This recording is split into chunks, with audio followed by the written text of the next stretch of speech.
Hello comrades, today we'll be talking about Order 227. In case you don't know what that is, Order 227 is the best topic to piss off your imperialist friend that you might have. So what do we learn in school about Order 227? It oftentimes goes like, Order 227 ordered soldiers to not retreat at any cost, and if they did, they were shot. This is proven wrong by the Western media themselves, as now we're looking at the Wikipedia article about Order 227. I won't read out the entirety of the order, but you can do that by either following the link in the description to the article and read it yourself, or you can pause the video and read the screenshots which I took from the article. You can divide the Order 227 into two parts.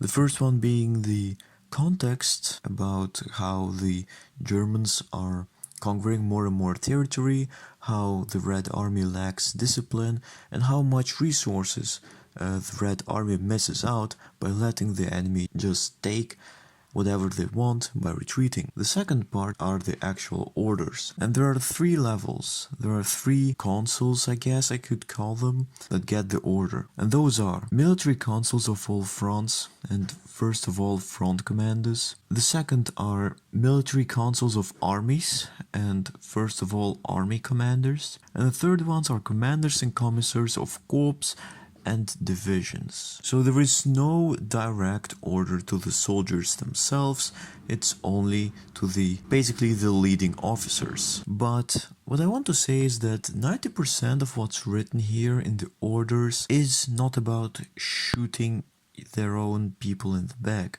It's about forming penal companies and penal squads, penal battalions from people who basically don't have discipline. And there is but one line, there is literally just one thing said about the so-called defensive squads of 200 persons, which will be put behind unstable divisions. So basically, they will be only put behind divisions in which a lot of people were court-martialed, or behind penal divisions. So, and then in cause of panic and scattered withdrawals of elements of the divisions, they will shoot in place the panic mongrels and cowards, and thus help the honest soldiers of the division to execute their duty to the motherland. Which basically means that they will only shoot deserters. And now I want to ask you one question. What army does not hate deserters? What army does not shoot deserters? The rest of the order is basically just about forming penal battalions and removing people with bad discipline and putting them into these penal battalions. What I love as well in the article is that within the effects there is such a thing written.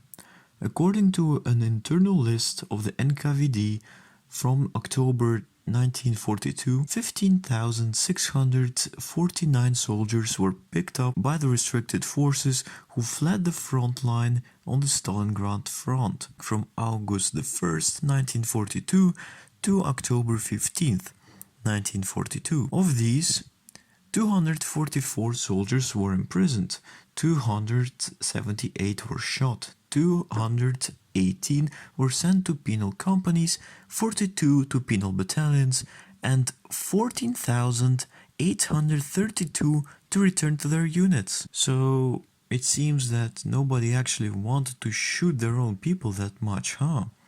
It seems that the Soviet command actually thought of shooting their own people as a waste of manpower, huh? This entire article pretty much proves that whatever you might learn in school, whatever some people say, is just utter bullshit.